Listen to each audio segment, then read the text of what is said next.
Hey, happy Aloha Friday and welcome to Stan the Energy Man. Stan Osserman here from the Hawaii Center for Advanced Transportation Technologies, DBED, State of Hawaii, Business Economic Development Tourism.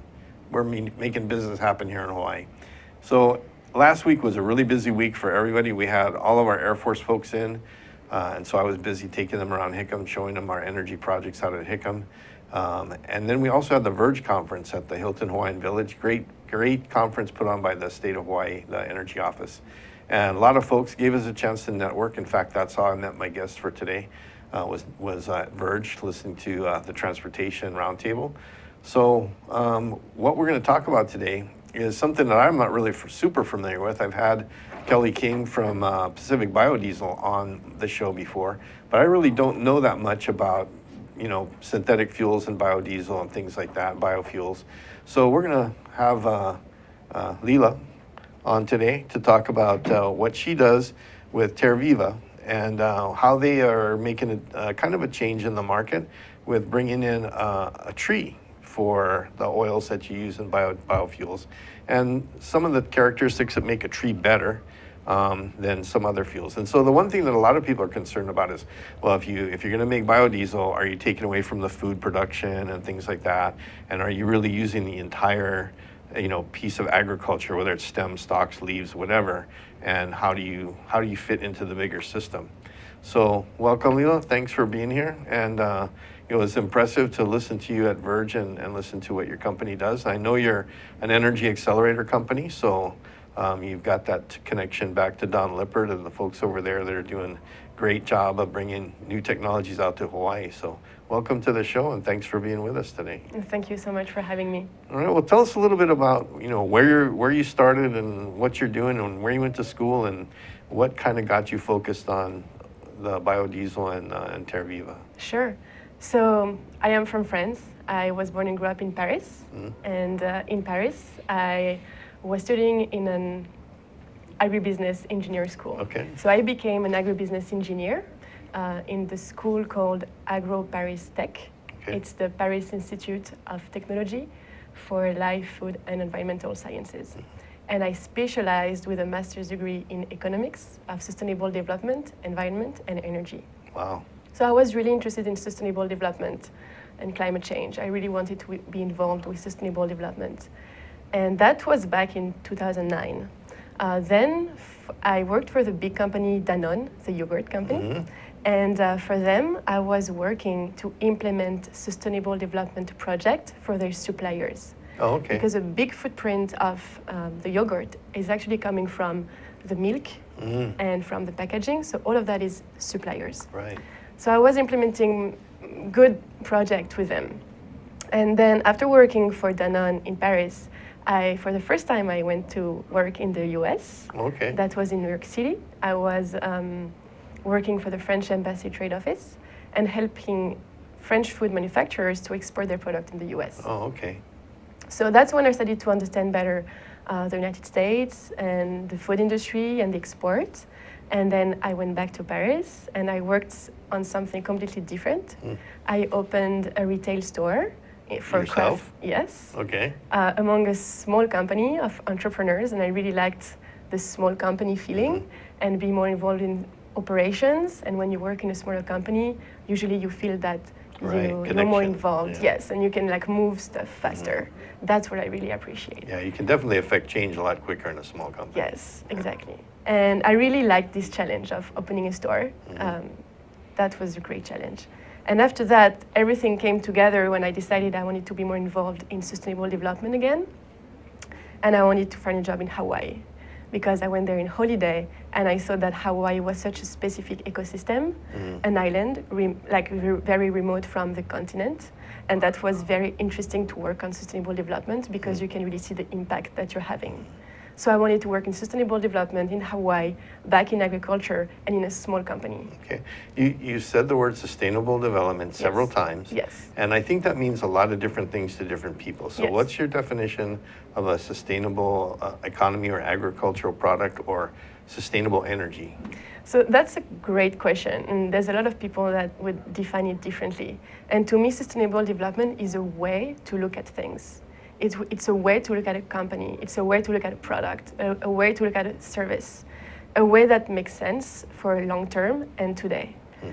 So, for example, in Hawaii, it would mean to be self-sufficient as much as possible, to make sure that we're not emitting too much carbon, that we're respecting the environment, respecting the people, and also sustainable in an economic way.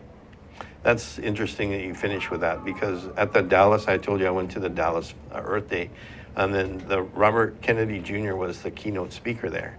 And he addressed sustainability as really kind of the cradle to grave cost of everything you do. And if you don't include everything, the cost from the beginning to the end, including getting rid of waste and doing things like that, you're not really, number one, you're not economically feasible and you're not sustainable. And everything should be sustainable. And to do that, you have to take account of everything in the system, not just, like, for example, we don't actually make oil. We just harvest it out of the ground. So we didn't pay for making that oil. We're just paying for the price of pulling it out of the ground. So full sustainability is, okay, how do you replace that oil? Or are you depleting something up that you won't get back? And that's where sustainability, they're looking at the big picture, how it all fits. So it sounds like it's right in line with your definition. Yeah, exactly. It's, as you said, for example, for fossil fuel, it's really important to take everything into account. Like the way we're harvesting it, as you said, like digging and how we build the pipeline and who is working there in which social condition too, and then how we're shipping everything. And yeah, are we abusing the workers? And the last externality is the one about the carbon that we emit in the end. This is the part that is usually never internalized in the price. Right. So then, okay, you got to Hawaii on vacation. You like the environment and the opportunities here in the environmental side and energy side. So how did you end up in Terviva? I ended up in Terviva when I was asking around where I could work in a sustainable development company in Hawaii, agriculture, small organization. People advised me Terviva. I contacted them, and that's how I started to work with them. Great. I wish I found a job that easy. Anyway, why don't we throw some of the pictures up and we can talk about what it's what kind of trees are these that you grow? So they're called Pongamia. Pongamia. Yes. Okay. Pongamia. So it's a tree originally from all the Southeast Asia, India and Australia. We selected the best of them. Best of them meaning very different things. Basically, we want a tree that has an important yield and that we will be able to mechanically harvest.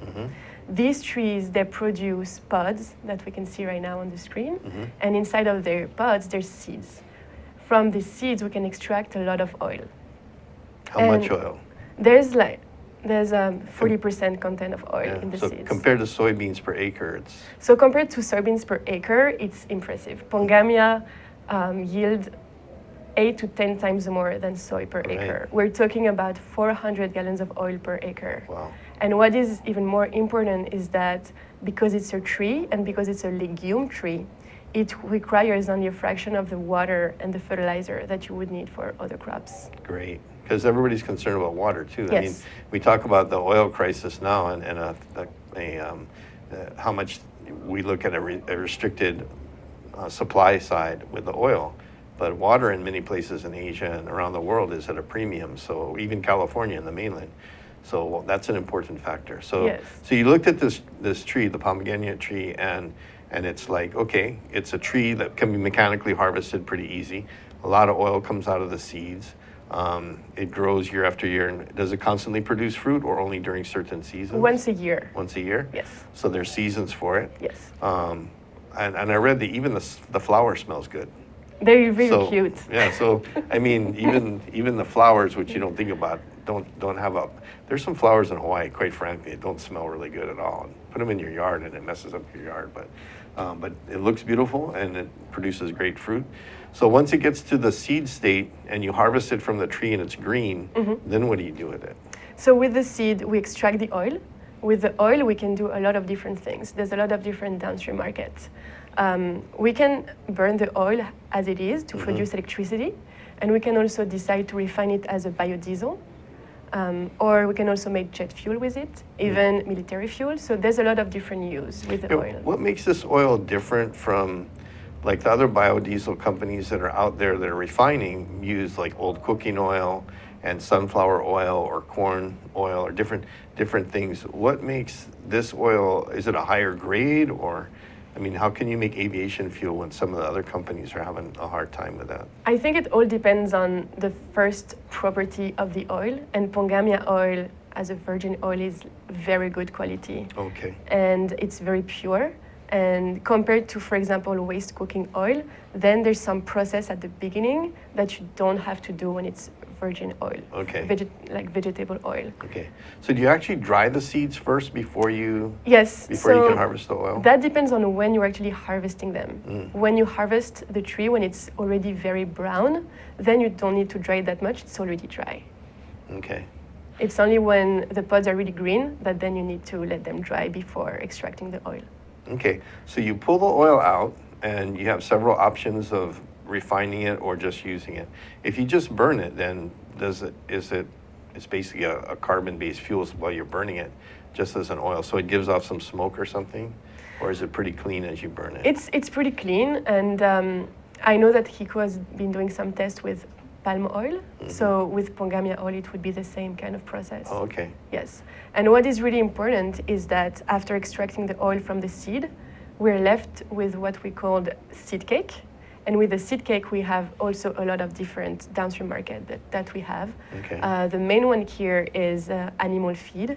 We can make animal feed for cattle here, for the cows. Wow. Do you have to do anything to that seed cake to get it ready to feed to them? I mean, do you have to put extra nutrients in or blend it with something to give it flavor? Or? So basically, the seed cake of Pongamia is really high in protein. So for the protein content, we're good. And that's why it's such a good supplement for cattle. But then we need to add some more fibers. Okay. What other fibers do you typically For example, you can add distiller's corn, distiller's Okay. grain. That's an example. Okay. Stuff that you can already buy at the agriculture Yes. store. Or sometimes it's even a waste from other companies. Oh, okay. Yes. Okay. All right, so we have that, we have the seed cake. What are some of the characteristics of the tree itself? We talked before the show about the effect of climate change. If Hawaii suddenly got warmer, or the normal climate where these trees naturally grow became warmer or drier, would this tree have a problem with that, or survive it better than other trees? What are some of the characteristics? So Pongamia originally is drought resistant. Okay. So of course, for the long time, it needs water, especially when we just plant it. But it resists really well to a drought season, for example. We know that our trees will not die. They will just sometimes stay dormant, but not die. So that's a very important thing. Okay. And it resists heat a lot. It comes from Southeast Asia, so hot is not a problem. Cold would be a problem. Cold would be a problem. It doesn't resist frost. So if we have an ice age coming, we're in trouble. Yes. Okay, all right. So we have, and I heard too that the root system goes very deep. Yes. And that's one of the reasons why it doesn't need a lot of water, because the root system being deep is in an area where the water retention in the soil is much better, and it has that longevity. It can live through droughts and things like that because the root system is so deep.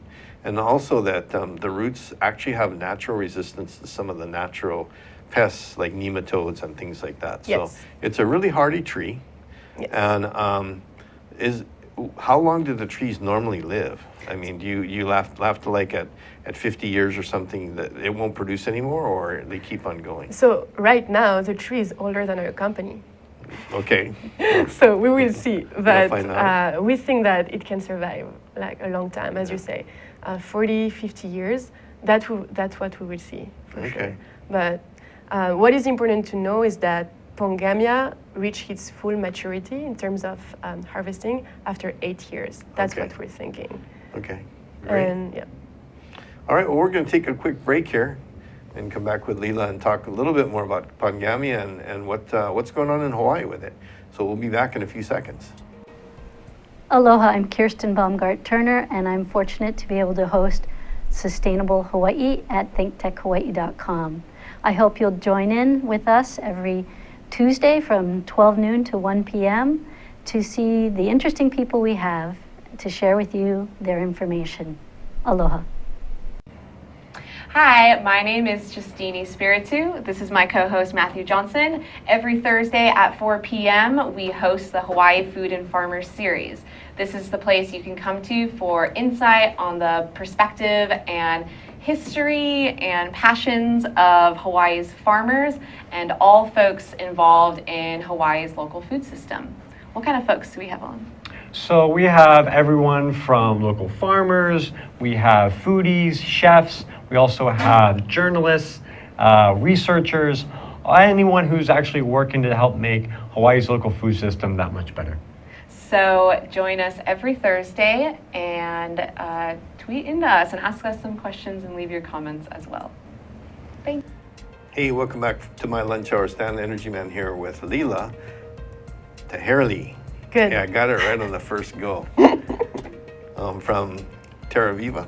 Yes. And she's talking to us about the Pongamia tree and how it may change helping Hawaii get off of fossil fuels and be more sustainable and produce different products, including cattle feed and things like that from Pongamia trees. So you talked a little bit about, we talked about survivability of the trees and what makes them good, but there are some other specific properties of how the legumes help the soil. So why don't you explain a little Sure. bit more about that? So I'm not a botanist, so I don't understand those things. So Pongamia, it's a legume tree, and it means that it fixes naturally the nitrogen in the soil. Okay. That's the reason why it needs less fertilizer than other crops to Okay. grow. And it makes it more resistant because it has this, self-sufficient property. Okay. And it also means that over time, when you're growing Pongamia on land, it's going to rebuild like the soil. It's going to make the soil richer. Okay. So it's also good when you're thinking about intercropping, for example. If in between the rows of the trees you want to have other crops, Oh, okay. that is something that could be possible, and the trees would have actually enhanced the properties of the soil. Okay. So as we look at the properties of this tree, it's obviously being grown in Asia naturally. Yes. What other places around the world have actually started growing the crop for the oil in more of a commercial sense?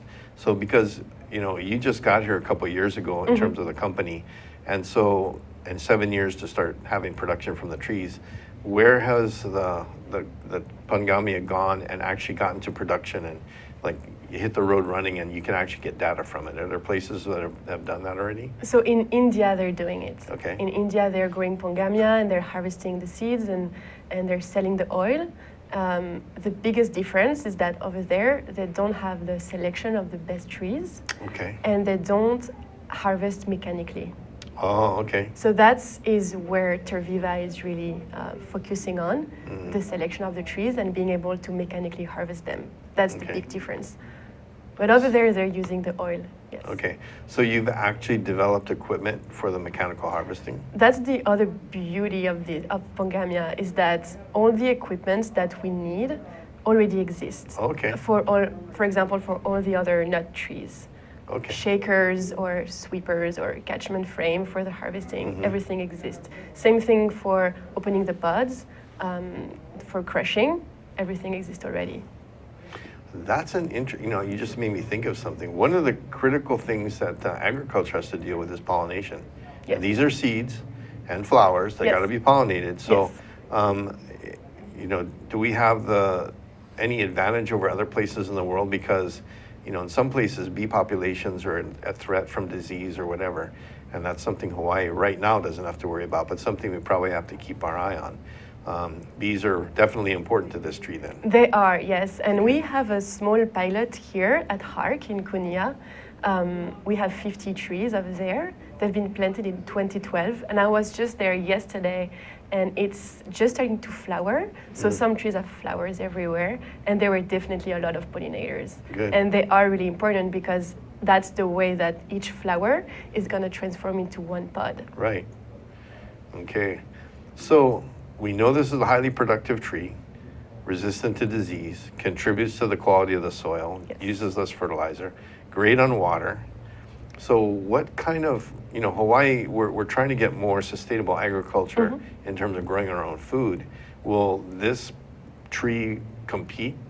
Or can you put this tree any place? Or is it going to compete for prime agricultural land? This is a great question because land use is definitely very important in terms of sustainable development. We don't want to compete with food. And that's something else that we pay very attention with Terviva. Here in Hawaii, we're planted on fallow land. So we're not competing with any other crop. We're planting where there is nothing right now. We're planting where the sugarcane industry collapsed and nobody took over. So that's something very important to us because we want to reactivate agriculture, not to compete with other crops. Okay. And in Florida, we're also working with other farmers, and we're actually working with farmers who are losing their citrus trees. Okay. And Pongamia comes as a replacement for a crop that they cannot grow anymore because of a disease that they They didn't can't control. succeed to Okay. fight, yes. What are some of the other crops you said that you could potentially grow alongside Pongamia that would be symbiotic with the tree and benefit from the tree? That is some research that we're going to do in the future. For now, we have like a lot of potential. We didn't really choose any specific crops. We just know that any kind of crop would be good to grow in between, Okay. especially if we want to develop this animal feed. We could, for example, grow some forage in between to be able to mix with our seed Right, cake. that you grow your own. Okay. Yes. Because I noticed that the tree does not have a lot of leaves. It's the nut clusters are pretty predominant, but it doesn't make a lot of shade. So maybe it would be almost like a greenhouse for a lot of different. So other- it depends at the moment of the year. Like Okay. a tree is seasonal. So at some moment of the year, you're gonna have a lot of leaves. Oh, okay. At some moment, it's gonna drop naturally its leaves and look bare. Sometimes gonna be a lot of flowers and sometimes a lot of pods. Oh, okay. I But- only saw pictures when they weren't, like the picture on the screen right now, Yeah. I just looked and went, wow, that's not a ton of leaves out there, so, It depends on the moment, yes. yeah. Yes. Okay. All right. So there, we have one project you said out in Kunia that Yes. we're actually That starting. was our pilot. How many acres is that? Over there, it's just 50 trees. So it 50 would be trees. 0.5 acre. Oh, just a It was half just acre. a pilot to make sure that Okay. trees would be growing in Hawaii. Okay. Are you at liberty to talk about any future plans for? So for right growing? now, as you mentioned, we're also working with the Energy Accelerator, Mm-hmm. and our program with them, our project is to plant 200 acres, and we already planted 50 acres in Haleiwa on the North Shore. Okay. So you have 50 acres planted. You have a Yes. half acre that's 6 years, 5 years old? 5 years old, yes. now. And then potential to grow quite a Yes. bit more. Exactly. But it'll take 6 or 7 years to start harvesting from those So- larger plots. Yes. What it means is that we're going to start harvesting before it Okay. reaches full maturity. All right. Because But it won't have the from volume. from 3-4 years, there's already some Okay. some yield. It's just that it's going to reach its peak later. Okay. Yes. And then But once it reaches its peak, does it actually continue to add, or does it kind of plateau pretty flat? it's more like a plateau. Okay. Yes. But for example, in Kunia, we said that we have 50 trees. They are 4 years old, and this year we harvested them with our team, and in average we had 19 kgs of pods per tree already. This is really good. Yeah. And for the first time in Florida, we've been able to mechanically harvest our pilot planting with the Okay. farmers. Does the mechanical harvesting require fairly level land, or can it be on hilly? It can have a property? little slope, but Little not too slope. much. Yes. Okay. Yeah, because it would be great if you could put this in fairly undulating territory where, but you can have, how tall do the trees get? I mean, if you had to harvest by hand, could you harvest by hand, or a big advantage is the mechanical harvesting and you kind of want Yes. to do it? So when we harvest by hand, it's really because it's the research that we're doing, like in Okay. Kunia, for example. But our business model is definitely to only harvest mechanically. And that's what kind of mechanics? Shakers? Shaker, or- yes. Okay. So you have something that attaches to the tree and just Yes, vibrates it, and exactly, a net exactly. under the tree and it catches it? Yes, Okay. That's pretty effective? it's great. Yes, it's like the moment it's shaking, 6-7 seconds, Okay. and it's done. So that sounds a lot like olive trees in Italy and things like that. Have you Yes. traveled there to see how the system, because those trees are on fairly hilly territory, so you can actually do the mechanical harvesting and, Okay. Have you ever seen that? I haven't other- seen that okay. myself. I've been to Italy, but not to see a Okay. harvest of olive tree. I feel like doing it now. Yeah, we should check it out. But and I'm saying this because I know there's a lot of territory around that's not particularly level or good. I mean, even sugarcane was grown on over here on this island on pretty flat land in Maui, but there's some places where it starts to get pretty hilly and not too easy to drive tractors over. So if you can still harvest it, Yes. that would be good. Yes, we're gonna have many different pilots and see what we can do. Okay. We're working with Shaker's company, and they're very interesting in what we're doing too. Okay. So when you start collecting in a couple of years and start getting actual production out of your trees, who's going to be doing the refining over here? And are you going to try and do just the raw oil and then also refining? And what are your targets? What market are you kind of looking for? So we're very lucky because in Hawaii, there's a lot of actors that are already here and that are part of the puzzle that we're building. And you mentioned them already, but Pacific Biodiesel would be a great partner for us because they're already crushing macadamia nuts, for example, and they're already have the refinery, and that's what they're doing with waste cooking oil or with Right. macadamia oil, and they're already doing all of this work. So they are the perfect partner for us. And the Energy Accelerator is a great place to look at the military applications and drop in diesel or jet fuels and things Yes, like that. exactly. Okay, good. So your Terviva's been in Hawaii, what, about 2 years now? Yes, More- exactly. okay. Yes. Because I remember when they were selected for Energy Accelerator. I was actually at the announcement, and it seems like just yesterday. So you're really off and running, and it looks like Terviva is here to stay, Yes. okay, and going to grow and hopefully turn into a big industry. And do you have any projections as to how much fuel you'll be able to make in how many years, or is that kind of dependent on the availability of land and things Yes, like that? it's going to depend on with which farmers we're working here, which actors. We definitely have potential on each island, and that's what we would like to do in the end, be able to have some substantial acres on each island to really make a difference on shipping the oil. Sure. If we can reduce the amount of oil that we're shipping to Hawaii, that would be huge. Obviously, transportation costs. Yes, It's- that's our goal. Yeah, Create jobs here and reduce the amount of carbon that we're emitting in the atmosphere. great. Okay, well, do you have any plans on the neighbor islands right now? Any definite plans, or you're just kind of feeling those We out? have more traction, but nothing has been written yet. Okay, all right. But we're optimistic. Well, the Kings are over on the Big Island, so there's room over there. Sure. right, And Lila. there's also the big ranchers over there. Yeah, for the cattle feed. Yes. Exactly. So you're kind of going to focus on the Big Island, I take it? We will see. Okay, all right. Okay, Lila, well, thanks very much for being with us today and being on Stand Energy, man.